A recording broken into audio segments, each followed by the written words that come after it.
Bismillahirrahmanirrahim. Bab umuril iman. Bab tentang perkara-perkara yang mampu menguatkan iman.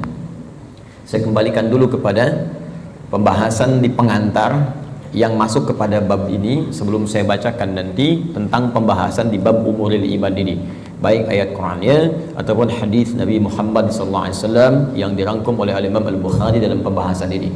Jadi Bapak Ibu sekalian, sebelum membahas tentang hal-hal terkait penguatan iman, saya ingin ingatkan kembali tentang dua hal yang sangat penting. Yang pertama tentang kenapa kita mesti beriman. Ini poin yang sangat penting. Saya ulang, kenapa kita mesti beriman.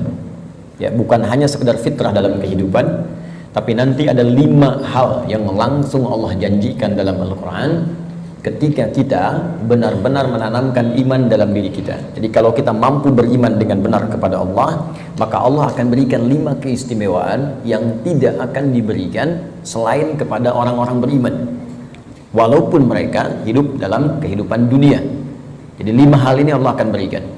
Yang pertama, ada jaminan langsung Allah berikan kepada orang-orang yang yakin tanpa ragu dengan Allah, yaitu beriman kepada Allah, bahwa ia mendapatkan kabar gembira langsung dari Allah, memiliki setengah bagian dari 2 hal yang dibutuhkan untuk masuk surga. Memiliki setengah bagian atau 1 dari 2 hal yang dibutuhkan untuk masuk surga. Saya sering istilahkan, dia telah mendapatkan dari setengah kunci surga. Dan ini berita kabar gembira dari Allah sebelum orang ini wafat, bahkan sejak hidup, dengan turunnya Quran surah kedua Al-Baqarah ayat ke-25 yang paling kanan sebelah atas di mushaf. Wa basyiril ladzina amanu wa 'amilus shalihat anna lahum jannatin tajri min tahtiha al-anhar. Baik, kata Allah, Muhammad sallallahu alaihi wasallam, berikan kabar gembira. Baik, ada orang-orang yang aku telah siapkan surga, ragam surga untuk mereka. Dia ada jenis-jenis surga, ada surga Firdaus, ada surga Aden, kan? Nanti insya Allah saat kita dengan izin Allah diperkenankan masuk ke dalamnya, kita akan melihat ada di bagian mana di surga kita yang kita banggakan itu, dan yang kita impikan itu. Dia ada beberapa bagian-bagian surga yang akan diperoleh berdasarkan amalan-amalan kita.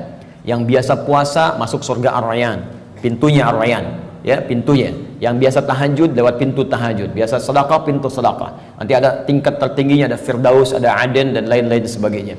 Baik, kata Allah, aku telah siapkan aneka ragam surga ini untuk siapa?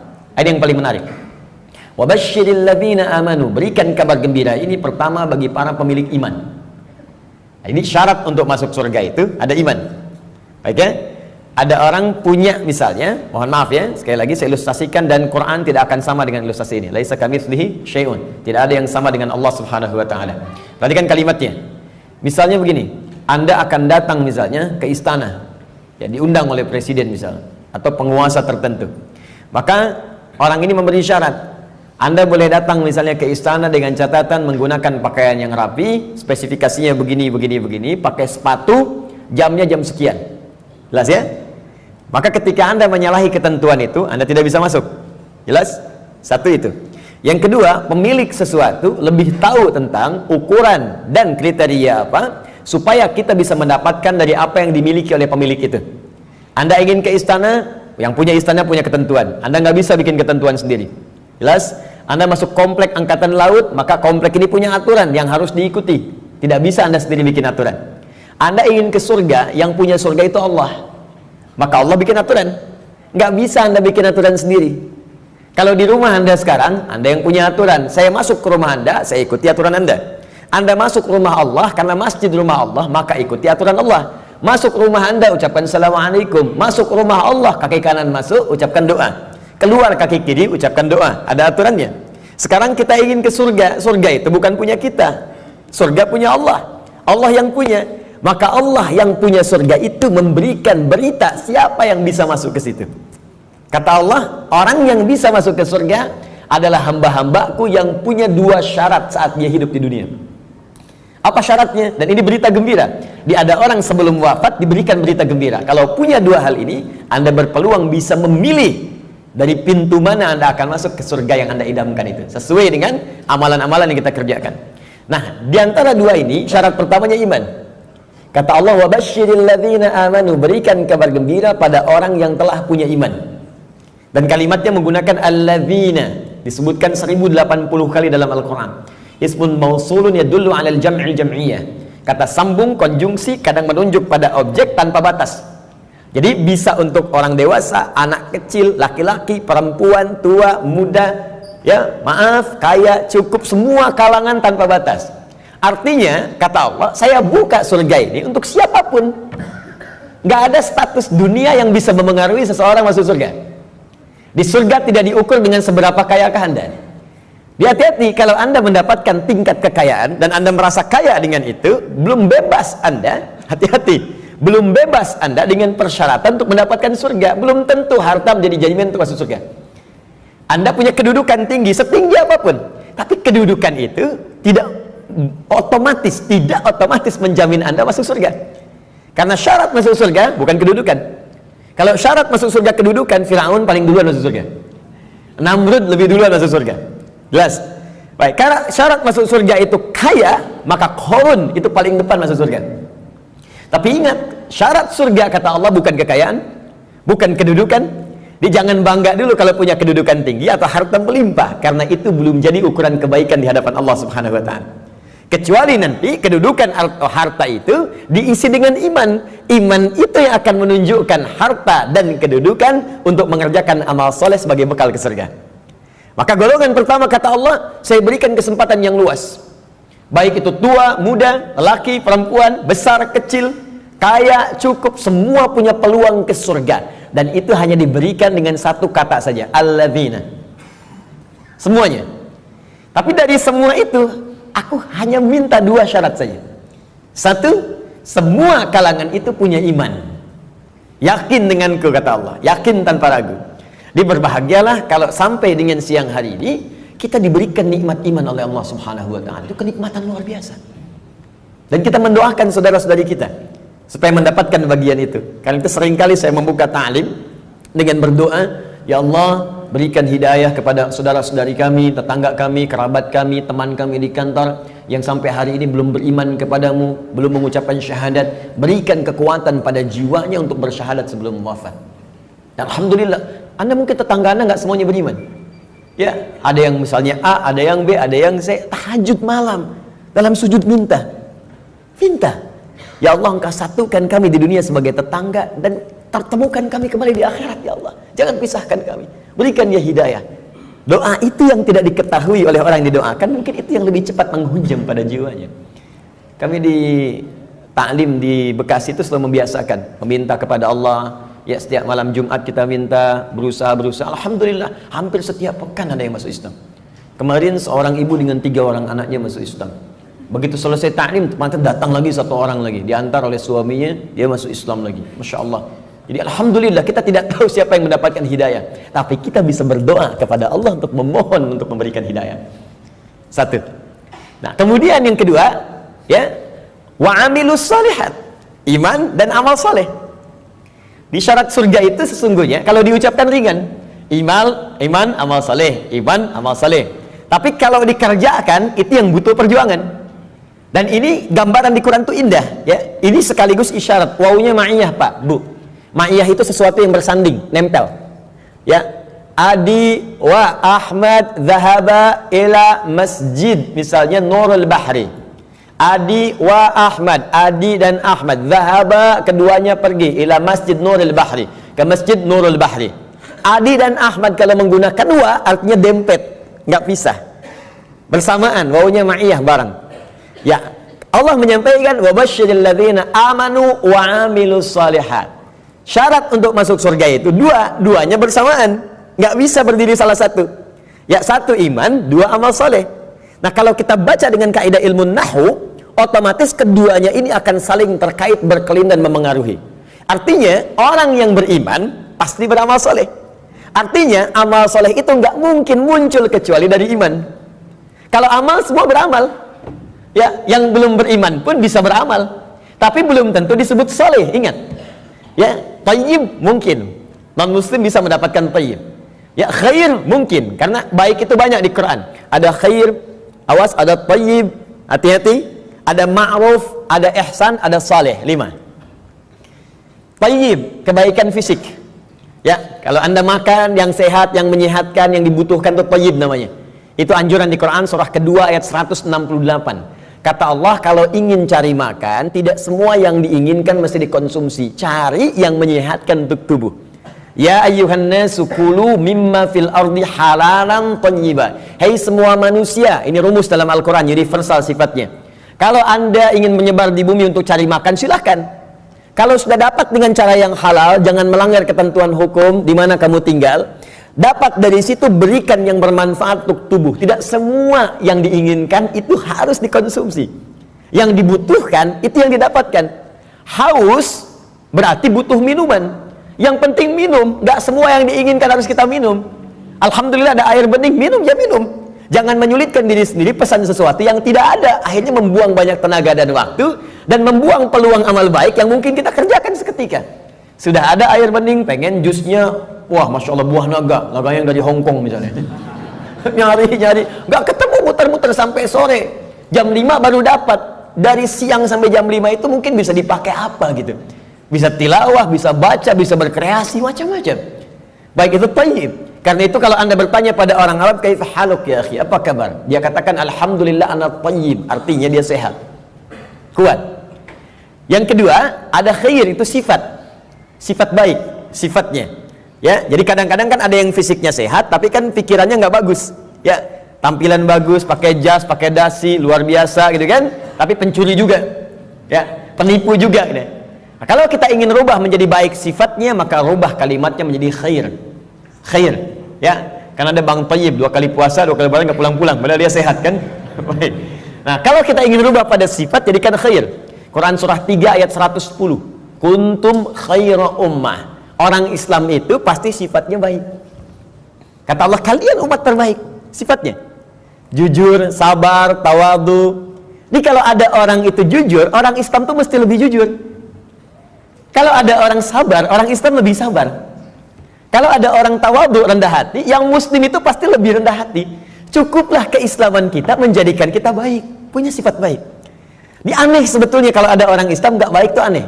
Karena semua ajaran di Quran membimbing kita jadi baik, Pak, Bu. Jadi kalau semuka bumi se-Indonesia aja lah muslim, sudahlah, pasti baik. Jadi kalau ada orang Islam berbuat yang tidak baik, pasti ada yang tidak tepat dengan pelajaran keislamannya. Mustahil itu. Ya, mustahil ada orang Islam melakukan bom.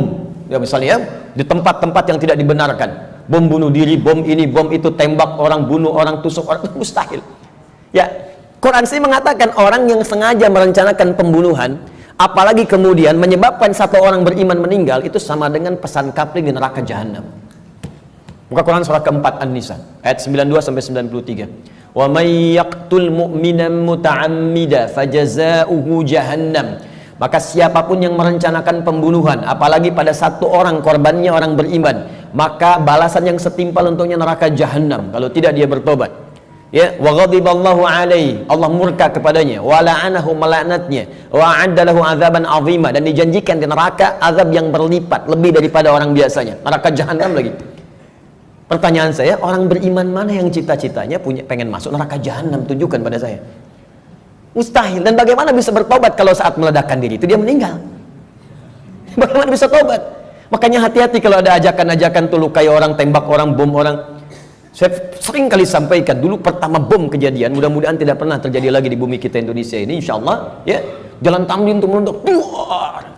Saya di Lampung tuh, orang polos sekali bertanya, Ustaz, apakah bom di Jalan Tamrin termasuk jihad? Fisabilillah. Saya bilang, Pak, sependek pengetahuan saya, jihad fisabilillah itu jihad di jalan Allah, bukan di Jalan Tamrin. Hati-hati lah. Ya. Kita balikan. Jadi satu itu iman. Ya. Nah, kaidahnya adalah kemudian kembalikan. Thayyib, khair. Khair itu baru sifat, jujur itu sifat. Kalau sifat kemudian diaktualisasikan dalam bentuk sikap, maka berubah dari khair jadi ma'ruf namanya. Ma'ruf. Jujur itu sifat, disogok tidak menerima, sikap namanya. Jelas? Jujur itu sifat, diajak korupsi menolak, sikap namanya. Sifatnya khair, sikapnya ma'ruf namanya. Jelas? Karena itu khair dengan ma'ruf seringkali disandingkan dalam Al-Quran. Quran surah ketiga Ali Imran ayat 104. Wal takum minkum ummatun yad'una ilal khair wa ya'muruna bil ma'ruf. Hendaklah ada satu komunitas, kata Allah, berhimpun untuk menyebarkan sifat-sifat baik dan saling mengajak pada kebaikan. Bikin komunitas, ngingatkan, ayo baca Quran, one day one juz, one day two juz, ya. Ayo bikin komunitas, bangunin tahajud, bikin komunitas ngajak sedekah, bikin komunitas bersih-bersih di jalan, buang sampah. Itu bagian dari iman. Baik ya. Kemudian Bapak Ibu, tapi ingat, untuk ma'ruf ini berbuat baik bukan hanya melekat pada orang Islam saja. Non muslim pun banyak yang baik. Silakan cek, ada non muslim yang suka nyumbang, ya, bantu bangun jalan, bantu fasilitas, ada fasilitas umum, bantu orang-orang lepas dari kemiskinan, bantu orang-orang kasih obat, ada, baru sampai ma'ruf. Karena itu disebutkan yang keempat, awas, ada sifat kebaikan khusus yang semua kebaikan itu diniatkan hanya karena Allah. Bantu ini karena Allah, kerjakan ini karena Allah, baik juga, cuma niatnya dikerjakan karena Allah. Pahlawan kita berjuang, Pangeran Diponegoro sampai terakhir Kahar Muzakir, ya, yang kemudian diberikan gelar pahlawan. Apa niat sesungguhnya? Kalau Anda buka Riyadhus Shalihin karangan Al-Imam An-Nawawi, ada 1896 hadis di kitab Babul Ikhlas bagian pertama, maka akar pertama kali untuk meniatkan mereka berjuang, pertamanya bukan untuk mendapatkan urusan dunia, tapi litakuna kalimatullahi al-ulya. Man qatala litakuna kalimatullahi al-ulya fahuwa fi sabilillah. Niatnya khusus untuk berjihad di jalan Allah Subhanahu wa taala. Berjuang karena Allah, karena Allah, karena Allah. Bantu orang di kemiskinan karena Allah. Bukan karena pekerjaannya, tapi kebaikan itu dikerjakan karena Allah. Dan merasa diawasi oleh Allah Subhanahu wa taala. Maka yang keempat disebut ihsan namanya. Ihsan. Di hadis Muslim nomor hadis yang ke-8, an ta'budallaha ka'annaka tarah fa illam takun tarahu fa innahu yarak. Engkau mengerjakan semua aktivitas yang baik sebagai ibadah karena Allah, seakan-akan diawasi oleh Allah, merasa diawasi walaupun kau tak mampu melihatnya. Itu terjemah yang baiknya. Merasa bekerja karena Allah, makan karena Allah, minum karena Allah, berbuat baik karena Allah, ihsan namanya. Orangnya disebut muhsin. Kalau empat ini dikumpulkan, badan sehat, sifat baik, sikap mulia dikerjakan karena Allah, thayyib, khair, ma'ruf, ihsan. Empat ini kalau digabungkan menjadi sholih namanya. Sholih. Maka setiap orang tua meminta kepada Allah supaya anaknya jadi saleh. Ibu bermohon, ya Allah, jadikan saya anak soleh. Kata bapaknya, namanya kan Hasan. Bukan Pak, sifatnya saleh. Semua orang tua, saya belum pernah dengar ada orang tua minta, ya Allah jadikan saya anak yang thayyib, khair. Tidak, saleh, sudah fitrah. Dan itu sudah dimohonkan sejak anak dalam kandungan, kata Allah, sudah fitrah. Itu ada di Quran surah ke-7 ayat 189. Falamma taghasyaha hamalat hamlan khafifa famarrat bi. Falamma athqalat da'awallaha rabbahuma la in ataitana sholiha lanakunanna minasyakirin. Ketika suami istri berhubungan sampai kemudian istrinya mengandung, kandungan ringan sampai dengan berat, tatkala kandungan semakin berat menjelang ke persalinan, kedua orang itu suami dan istri mulai berdoa kepada Allah. Fitrahnya sudah minta, ya Allah, mohon jadikan anak saya nanti saat lahir jadi anak yang saleh. Dengan itu ya Allah kami bersyukur dan akan mengganti semua sakit yang dirasakan oleh istri saya yang sedang mengandung ini. Saleh. Nah, apa yang menyebabkan seseorang soleh terkumpul empat ini? Kata Allah, kalau iman ada dalam dirinya, maka semua pekerjaan dia akan dituntun menjadi soleh. Pekerjaan disebut amal, disatukan dengan soleh menjadi amal soleh. Di iman seseorang itu otomatis akan menuntun seseorang berbuat amal soleh. Jadi kalau ada orang punya iman gak beramal soleh, dipertanyakan bagaimana kualitas iman dalam dirinya, dipertanyakan. Karena otomatis Pak, Bu, kalau ada iman, kata Allah, itu otomatis membimbing dia, mengantarkan pada amal soleh. Makanya orang punya iman itu sering diingatkan ketika akan berbuat amal yang salah. Gak percaya silahkan Pak, keluar dari sini, coba Bapak iseng-iseng pakai sendal orang lain.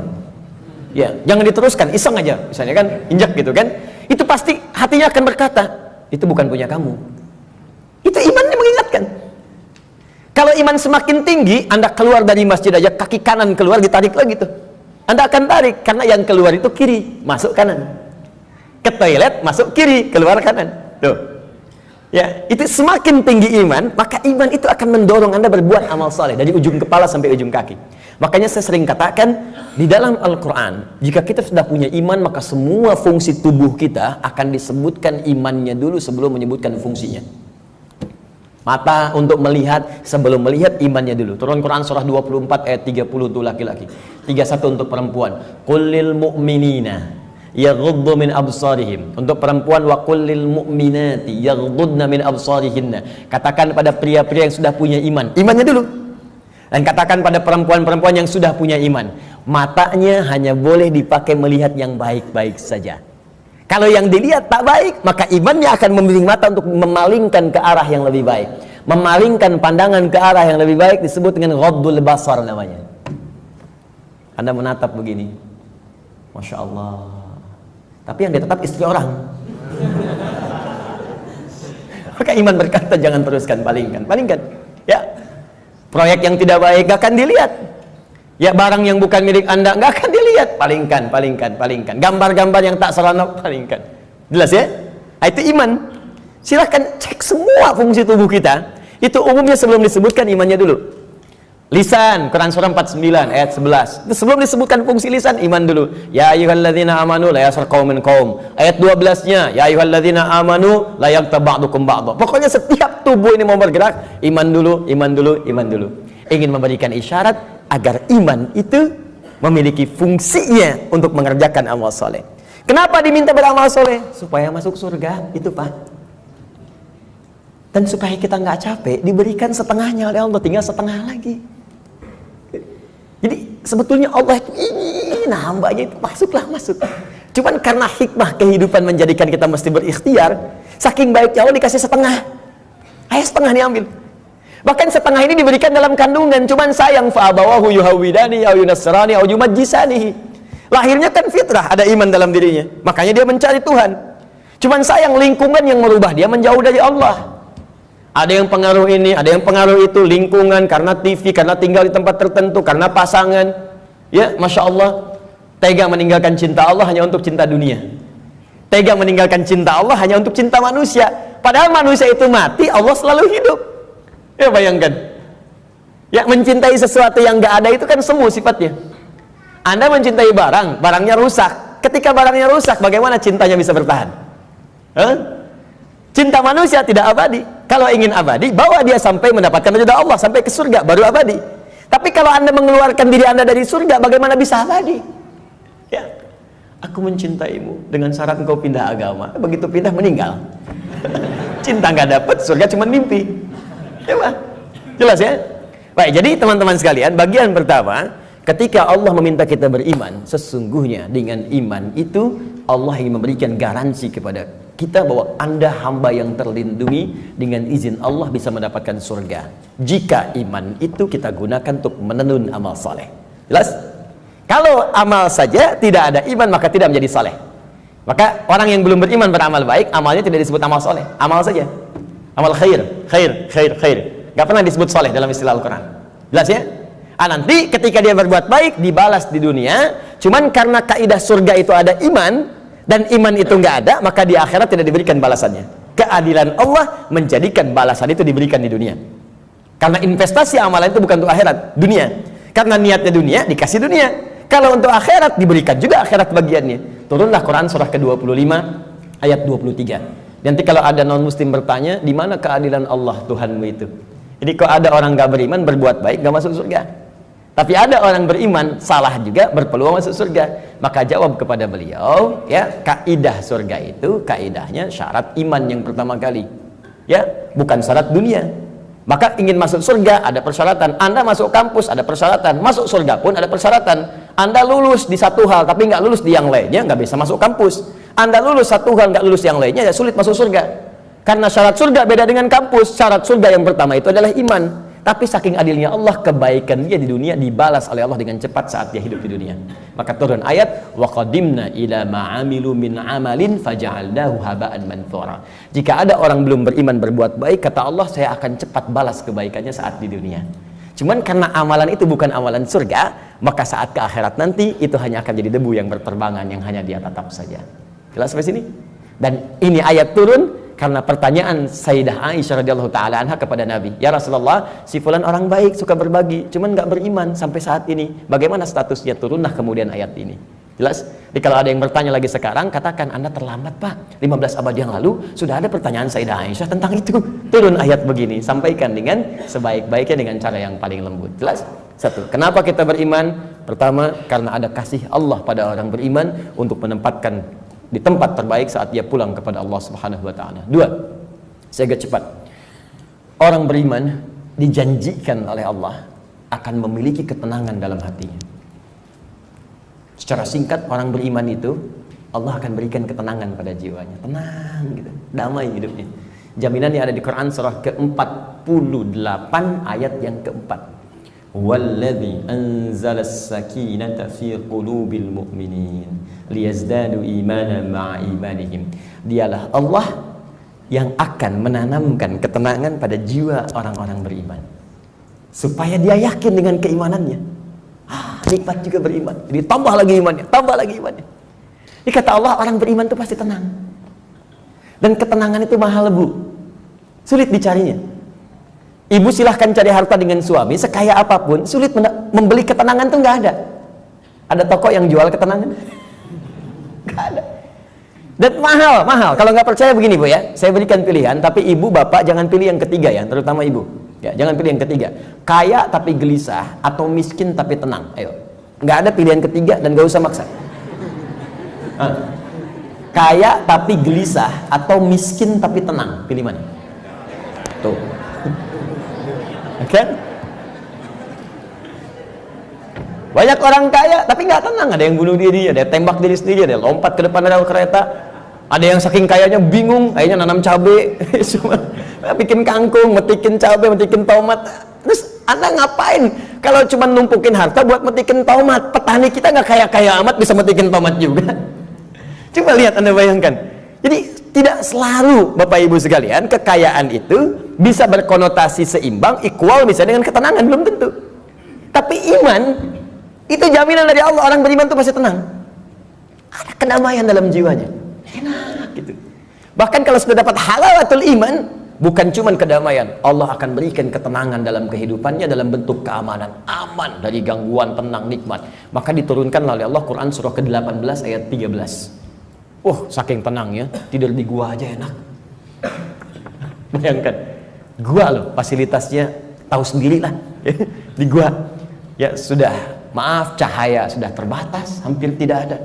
Makanan bagaimana mendapatkannya, tempat tidurnya kemudian juga pasti keras. Tapi kok bisa ada yang tidur di gua selama 309 tahun?